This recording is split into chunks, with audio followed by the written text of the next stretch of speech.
भाऊ साहेबांची यापूर्वीच महाराष्ट्र शासन घोटाळ्यातून निर्दोषमुक्त आली. काल ईडीने देखील दोषमुक्त केलंय.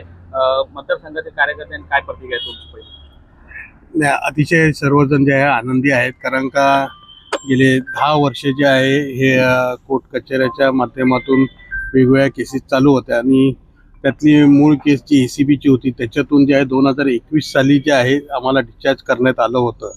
आणि त्याच धर्तीवर जे आहे नंतर सुप्रीम कोर्टातून पण वेगवेगळे निकाल आले की ह्या ईडीच्या केसेस कशा चालवायच्या, त्याच्यामध्ये शेड्यूल ऑफेन्स, प्रेडिकेट ऑफेन्स कसा असेल नसेल काय.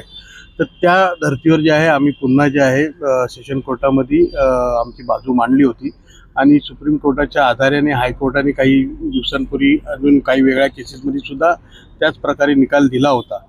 आणि म्हणून त्याचा आधार घेऊन आम्ही कोर्टात जे आमची बाजू मांडली आणि कोर्टाने जी आहे आमची बाजू ऐकून जे आहे योग्य असा सत्याच्या बाजूने जो आहे तो निकाल दिलेला आहे.